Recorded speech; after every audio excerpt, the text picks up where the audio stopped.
안녕하세요, 청취자 여러분. 오늘 저희와 함께 깊이 파고들 자료는요, 여러분께서 직접 보내주신 바로 그 훈민정음 해례본의 주요 내용 발췌본입니다. 네, 안녕하세요. 우리가 매일 쓰는 한글, 이게 정말 어떤 고민과 철학 속에서 나왔는지 그 근원을 한번 같이 탐색해 보려고 합니다. 이게 1446년에 나온 거니까 벌써 몇백 년 전이죠? 그렇죠. 말하자면 한글 공식 사용 설명서? 이런 셈인데요. 여기 보니까 창제 배경, 원리, 사용법까지 아주 그냥 상세하게 다 담겨 있더라고요. 네, 맞습니다. 단순히 문자 해설서, 이걸 넘어서죠? 그래서 오늘 저희 목표는 단순히 글자 모양 아는 걸 넘어서 그 안에 담긴 세종대왕의 어떤 깊은 뜻, 그리고 창제 원리의 핵심, 이런 걸 이해하는 데 있습니다. 정말 중요한 작업이 될 것 같아요. 근데 이 해례본 자체 구성도 흥미롭지 않나요? 서문 있고, 예의라고 해서 글자 해설 있고, 또 해례라고 해서 보충 설명이랑 정인지 서문까지 아주 체계적이던데요? 네, 맞아요. 그 구성만 봐도 이게 얼마나 공들여 만든 것인지 알 수 있죠. 단순한 문자 소개가 아니라 당시 최고 수준의 언어학적 통찰, 또 철학, 과학적 사고까지 다 녹아들어가 있습니다. 철학이랑 과학까지요? 네, 글자 하나하나에 우주 자연의 원리를 담으려고 했거든요. 왜 한글이 그렇게 위대한 발명이라고 하는지 그 이유를 여기서 직접 확인할 수 있는 거죠. 정말 귀중한 자료입니다. 기대되는데요. 그럼 가장 먼저 그 유명한 부분부터 시작해야겠죠. 왜 만들었을까? 창제 동기, 서문에 나오는 나란 말씀이 중국에 달아 이 부분요. 예, 바로 그 부분이죠. 세종대왕께서 우리말이 중국말하고 다르니까 한자로는 이게 백성들이 자기 뜻을 제대로 표현하기 어렵다. 이걸 너무 안타까워하셨다는 거잖아요. 어여삐녀겨 이 표현이 참 마음이 느껴져요. 맞습니다. 핵심이에요. 백성들에 대한 그 연민, 그리고 소통의 문제를 해결하겠다는 거. 이게 직접적인 동기였어요. 단순히 글자 하나 만든 게 아니군요. 그렇죠. 그냥 세 문자 개발, 이게 아니라 서문에 딱 명시되어 있잖아요. 인인으로 익숙하여 편요 일용이라. 그거요. 모든 사람이 쉽게 익혀서 매일 편하게 쓰게 하겠다. 네, 모든 사람이 정말 쉽게 익혀서 편하게 쓰게 하겠다. 이 실용적인 목적하고 애민정신, 이게 아주 뚜렷하게 드러나죠. 그래서 28글자를 새로 만들었다, 이렇게 딱 밝히고 있고요. 28자. 정말 백성을 위하는 마음이 대단했네요. 자, 그럼 그 28자를 구체적으로 어떻게 만들었는지 그 원리로 한번 들어가 볼까요? 제자해 부분을 보면 자음 만드는 원리가 정말 기발해요. 그렇죠. 그 부분이 아주 흥미롭죠. 각각 그 모양을 본떠서 만들었다. 각상기형이라고 하나요? 기본 자음 5개, 기역, 니은, 미음, 시옷, 이응. 이게 우리 발음기관 모양을 본떴다는 설명이잖아요. 이거 진짜 놀랍지 않아요? 네, 정말 과학적인 발상이죠. 해례본 보면 아주 구체적으로 설명되어 있어요. 기역은 혀뿌리가 목구멍을 막는 그 모양. 네네. 니은은 혀가 윗잇몸에 딱 붙는 모양. 미음은 입술 모양, 네모난. 시옷은 이 모양, 날카로운. 이응은 목구멍의 둥근 모양. 이걸 본떴다고요. 소리가 만들어지는 그 순간에 모양을 딱 잡아서 글자로 만들었다는 거네요. 맞습니다. 관찰력하고 통찰력이 정말 대단한 거죠. 근데 여기서 끝이 아니더라고요. 소리가 세짐에 따라서 획을 더한다? 이 가획의 원리? 이것도 참 체계적이에요. 그렇죠. 그것도 아주 중요합니다. 기본 글자의 획을 하나씩 더해서 더 거센 소리를 나타냈다. 기역의 획 더해서 크 만들고, 니은에서 디귿 또 텟, 미음에서 비읍 퓨, 시옷에서 지읒 찻, 이응에서 그, 여린 이응인가요? 오호, 그리고 히읗, 이렇게 확장하는 방식이요. 정확합니다. 소리의 성질이 변하는 걸 시각적인 형태 변화로 일관성 있게 표현한 거죠. 아주 논리적이고 독창적인 시스템이에요. 네, 다만 이제 모든 자음이 다 이 원리만 따른 건 아니고요. 이응, 예디응하고 리을, 그리고 반치음. 이 세 개자는 발음기가 모양을 본뜨긴 했는데 가획 원리는 아니고 좀 다른 방식으로 만들었다. 이렇게 부연 설명이 되어 있습니다. 예외도 있군요. 소리 특성 때문인가 보네요. 네, 그렇게 볼 수 있겠죠. 근데 여기서 한 걸음 더 들어가면요. 해례본이 이 자음들을 단순한 소리 기호로만 본 게 아니라는 점이 또 드러나요. 또 있나요? 네, 동아시아의 전통적인 세계관이죠. 음양오행사상. 이걸 연결시켜요. 음양오행이요? 글자랑요? 그건 좀 복잡하게 들리는데요? 네, 조금 그렇게 들릴 수 있는데 당시 사람들은 우리 목소리도 천지자연의 이치를 따른다고 생각했던 것 같아요. 그래서 글자 디자인에도 그런 우주의 원리를 담으려고 한 거죠. 그럼 구체적으로 어떻게 연결한 건가요? 예를 들면 목구멍 소리, 그러니까 이응이나 휘엇 같은 건 오행 중에 물, 수에 해당한다고 봤어요. 어금니 소리, 기역, 커 이런 건 나무, 목, 혀끝 소리, 니은, 디귿, 은, 불, 화, 이사이 소리, 시옷, 지읒은 쇠, 금, 입술 소리, 미은, 비읍은 흙, 토 이런 식으로요. 소리 나는 위치랑 오행을 연결했군요. 네, 이걸 또 계절이나 동양음악의 기본음, 궁상각, 치유 하고도 연결시키고요. 더 나아가서 소리의 울림이나 공기 세기에 따라서 전청, 예삿소리, 차청, 거센소리, 전탁, 된소리, 불청불탁, 울림소리 이렇게 아주 세밀하게 분류하기도 했어요. 분류 체계가 엄청나네요. 그러니까 언어를 우주 질서의 한 부분으로 보고 그 체계를 문자에 반영하려고 했던 거죠. 굉장히 깊은 철학적 사유가 담겨 있는 겁니다. 와, 자음만 해도 이렇게 할 얘기가 많네요. 근데 모음은 여기서 한술 더 뜬다고요? 더 철학적이라고 들었어요. 네, 맞아요. 모음은 정말 그 철학적인 면이 두드러지죠. 기본 모음 3개. 아래아, 으, 이. 이게 각각 하늘, 땅, 사람을 상징한다. 천지, 인, 삼재사상. 이게 기본이라는 거죠. 네, 바로 그겁니다.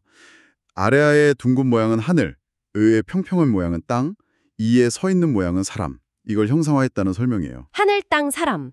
이 3개로 모든 모음을 만들었다는 거잖아요. 그렇죠. 이 세 기본 요소가 뭐랄까 레고 블록처럼 결합해서 다른 모음들을 만들어내는 방식이에요. 예를 들면요? 하늘과 땅이 처음 만나서 오가 되고 하늘과 사람을 통해서 드러나면 아가 되고 땅과 하늘이 만나면 우, 사람과 하늘이 만나면 이런 식이죠. 이 네 글자를 처음 나왔다고 해서 초출자라고 불러요. 와, 하늘, 땅, 사람이 서로 관계 맺으면서 모음이 생겨난다. 신기하네요. 근데 더 재미있는 건요. 이 초출자에 다시 사람을 상징하는 이가 붙어요. 그러면서 효, 야, 퓨, 여 같은 결자들이 만들어지는데 이걸 제출자라고 합니다. 아, 이가 또 붙어서요? 네, 이건 천지조화의 과정에 인간, 이가 적극적으로 참여해서 더 다양하고 복잡한 소리, 즉 모음이 만들어진다는 걸 상징적으로 보여주는 거예요. 모음 생성 원리 자체에 우주 생성 과정과 그 안에서의 인간의 역할을 담아낸 거죠. 정말 심오한 발상이에요. 와, 진짜 모음 하나에도 이런 깊은 뜻이 담겨 있군요. 그리고 우리말의 특징 중 하나인 모음 조화 있잖아요. 이것도 이 삼재사상이랑 연결해서 설명한다고요? 네, 그렇습니다. 오, 아, 요, 야처럼 하늘을 상징하는 점, 그러니까 아래아가 위나 바깥쪽에 있는 모음들은 밝고 가벼운 느낌, 양성 모음이 되고요. 아, 양성 모음. 반대로 투, 퓨, 여처럼 아라, 나 안쪽에 있는 모음들은 좀 어둡고 무거운 느낌, 음성 모음이 된다. 이렇게 설명해요. 점의 위치만으로 음양의 조화를 시각적으로 표현한 거죠. 정말 놀랍지 않나요? 네, 그냥 점 하나 위치로 그걸 표현했다니 대단한데요? 여기서 더 나아가면요. 헤레보는 이 모음 창제를 단순히 천지인이나 음양 이걸로만 설명하는 게 아니라 우주 만물이 생성되는 수리하고도 연결시키려고 해요. 술이요? 숫자 같은 거요? 네, 예를 들면 오는 하늘의 수 1이 물을 낳는다. 천일생수는 주역 원리랑 연결하고 아는 하늘에서 3이 나무를 낳는다. 천삼생 목은 원리에 대응시킨다. 뭐 이런 식이에요. 와, 이건 진짜 깊이 들어가네요. 네, 모음이라는 소리 안에 이미 음양, 오행, 방위 같은 우주적 질서가 자연스럽게 들어있다고 본 거죠.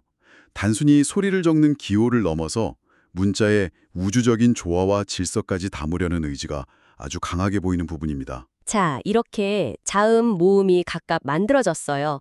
그럼 이제 이걸 합쳐야 글자가 되잖아요. 그렇죠. 합자의 원리죠. 헤레본에서는 초성 자음, 중성 모음, 그리고 종성 받침 이 세 가지가 합쳐져서 하나의 글자, 즉 음절을 이룬다고 설명하죠. 초중종 삼성 합의성자 이 구절이 딱 그걸 보여주는 것 같아요. 네, 명확하게 제시하고 있죠. 그리고 모음 모양에 따라서 자음 오른쪽에 붙일지 아래에 붙일지도 다 정해놨더라고요. 세로로 긴 모음 이, 아, 어 같은 건 오른쪽에, 가로로 긴 모음 으, 오, 투 같은 건 아래에 붙인다. 이것도 체계적이고요. 네, 쓰는 방식까지 아주 구체적으로 안내하고 있죠. 그리고 종성, 즉 받침에 대한 설명도 상당히 실용적이에요. 아, 받침 규정이요? 네, 기본 원칙은 종성은 초성을 다시 쓴다 이거지만 실제 우리말 표기할 때는 모든 초성 글자를 다 받침으로 쓸 필요는 없고 기역, 이행이엔, 예니행, 예리응, 디귿, 니은, 비읍, 미음, 시옷, 리을 8글자면 충분하다. 팔자 가중용야라고 설명해요. 아, 팔자만 있어도 된다고요? 네, 당시 우리말 받침에서 실제 발음되는 초리가 제한적이라는 그 현실을 정확하게 반영한 규정이죠. 아주 실용적인 접근이에요. 아, 그리고 이응 받침은 소리가 너무 약해서 굳이 표기 안 해도 된다는 언급도 있고요. 그렇군요. 아, 그리고 또 신기했던 게 성조 표시예요. 지금은 우리말에 성조가 없지만 당시에는 있었다는 거잖아요. 네, 중세국어의 중요한 특징 중 하나죠. 해례본 보니까 글자 왼쪽에 정밀 찍어서 그걸 표시했다고 하던데요. 점이 없으면 평성, 낮고 평탄한 소리, 점 하나면 거성, 높은 소리, 점 2개면 상성, 낮았다가 높아지는 소리. 맞나요? 네, 맞습니다. 그리고 입성이라고 해서 빨리 끝맺는 소리가 있는데 이건 점 찍는 규칙은 같지만 소리가 아주 급하게 끝나는 특징이 있다고 설명하죠. 이걸 또 계절에 비유했더라고요. 봄 평성, 여름 상성, 가을 거성, 겨울 입성. 이렇게 사계절 변화에 비유한 것도 참 뭔가 운치가 있네요. 네, 그런 비유들이 당시 사람들의 자연관이나 세계관을 엿볼 수 있게 해주죠. 자, 이런 이론들이 그럼 실제로는 어떻게 쓰였나 이걸 보여주는 게 용자래 부분이겠죠? 네, 실제 단어 예시들이 나오는 부분이죠. 해례본 보니까 정말 다양한 단어들을 예로 들어놨어요. 예를 들어 감, 이거 쓸 때 왼쪽에 점 하나 딱 찍어서 반감 이렇게 거성 표시를 하거나 왜, 산은 점 2개 찍어서 왜 이렇게 상성 표시하고요. 네, 그런 식으로 표기했죠. 또 평성인 활, 궁은 점이 없고 입성인 붓, 필, 붓은 점은 없지만 빨리 끝나는 소리라는 걸 알려주고요. 이 예시들 보니까 와, 15세기 우리말의 실제 모습, 또 성조 표기법 이런 게 아주 생생하게 느껴져요. 그렇죠. 마치 타임캡슐 열어보는 기분이죠. 이론 설명에 그치지 않고 실제 사용례까지 담아서 완벽한 사용 설명서를 만들려고 했던 그 노력이 보이는 부분입니다. 자, 이제 거의 마지막으로 왔네요. 해례본에 대미를 장식하는 정인지 서문. 여기로 한번 가보겠습니다. 이 서문이 훈민정음 창제의 어떤 역사적인 의의, 그리고 그 우수성을 총정리하는 백미라고 하더라고요. 네, 아주 중요한 부분입니다. 정인지가 지편전 학자들을 대표해서 쓴 거죠. 정인지가 여기서 천지자연의 소리가 있다면 반드시 그 소리를 적는 글자가 있어야 한다. 이렇게 강조하면서 우리말에 안 맞는 한자를 빌려 쓰는 게 얼마나 불편한지 이걸 둥근 구멍에 모난 자루를 억지로 끼우려는 것. 차기지괴에 비유했잖아요. 아주 그냥 비유가 찰떡이에요. 네, 당시 지식인들이 느꼈던 그 답답함, 한계를 아주 정확하게 표현한 거죠. 그리고 이 서문에서 정인지는 훈민정음이 얼마나 뛰어난 문자인지 정말 열정적으로 설명합니다. 어떤 점들을 그렇게 강조했나요? 첫째는 무엇보다 배우기 쉽다는 점이에요. 그 유명한 구절 있잖아요. 슬기로운 사람은 하루 아침나절이면 깨우치고 아무리 어리석은 사람이라도 열흘이면 배울 수 있다. 이게 여기서 나옵니다. 아, 그 유명한 구절이 정인지 서문에 있었군요. 네. 그리고 둘째는 활용도가 무궁무진하다는 거예요. 단순히 글 읽고 쓰는 걸 넘어서 어려운 한문칙도 풀이하고 재판 내용 정확하게 기록하고 심지어 음악가랑 맞추는 데까지 쓸 수 있다. 이렇게 봤어요. 와, 배우기 쉽고 활용도까지 높다니 정말 이상적인 문자네요. 그렇죠. 특히 정인지는 훈민정음이 세상의 거의 모든 소리를 다 적을 수 있다. 이 정교함과 포용성을 엄청나게 극찬합니다. 이것도 유명한 구절인데 바람 소리, 하계 울음소리, 닭 우는 소리, 개 짖는 소리, 풍생흥리, 계명구배까지도 다 적을 수 있다고 했어요. 닭 우는 소리, 개 짖는 소리까지요? 와, 대단한 자신감인데요? 네, 훈민정음의 음성 표기 능력에 대한 정말 엄청난 자부심을 보여주는 거죠. 여기서 더 나아가서 이렇게까지 말해요.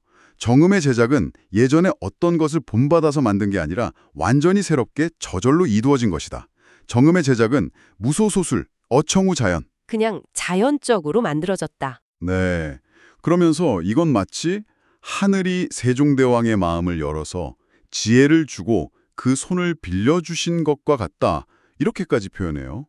창제 과정 자체에 거의 경이로움, 신성함까지 부여하고 있는 거죠. 와, 정말 최고의 찬사네요. 자, 오늘 저희가 이렇게 쭉 훈민정음 해례본의 여러 내용들을 살펴봤는데요. 이걸 종합해 보면 어떤 핵심적인 그림을 그릴 수 있을까요? 저는 우리가 매일 쓰는 이 한글이 그냥 편리한 표기 수단, 이걸 넘어서 정말 깊고 넓은 세계를 담고 있다는 생각이 들어요.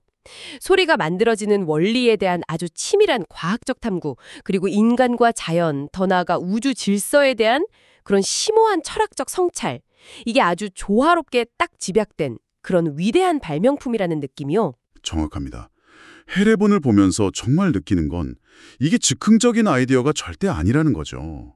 얼마나 세밀한 관찰과 과학적 분석, 그리고 깊이 있는 철학적 사유가 바탕이 됐는지를 명확히 알 수 있어요. 네. 당시 세종과 집현전학자들은 언어를 그냥 의사소통 도구 이렇게만 본 게 아니라 세계를 이해하고 그 이치를 담아내는 하나의 정교한 체계로 인식했던 것 같아요.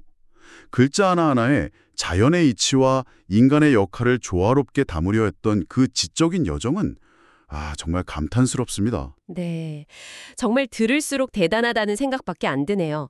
자, 오늘 해례본 탐구를 이제 마무리하면서 청취자 여러분께 이런 질문 하나 던져보고 싶습니다. 네. 아까 정인지 서문에서 자랑했듯이 해례본은 바람소리, 학 울음소리, 닭 우는 소리, 개 짖는 소리까지도 훈민정음으로 다 적을 수 있다고 했잖아요. 인간의 언어를 넘어서 자연계의 온갖 소리까지 다 포괄해서 표기하려고 했던 이 야심찬 설계. 이건 과연 당시 세종과 학자들이 인간의 언어와 자연계의 소리 사이의 관계를 어떻게 봤다는 걸 말해줄까요? 흥미로운 질문이네요. 단순히 소리라는 대로 완벽하게 적으려는 어떤 언어학적인 완벽주의였을까요? 아니면 그 너머에 인간과 자연이 소리로 연결되어 있다는 좀 더 깊은 세계관이 담겨 있었던 걸까요? 한 번쯤 생각해 보시면 우리가 쓰는 한글을 바라보는 시각이 더 풍부해지지 않을까 싶습니다. 네, 좋은 질문인 것 같습니다. 오늘 저희와 함께 훈민정음 해례본의 이 놀라운 세계를 깊이 탐구해 주셔서 정말 감사합니다.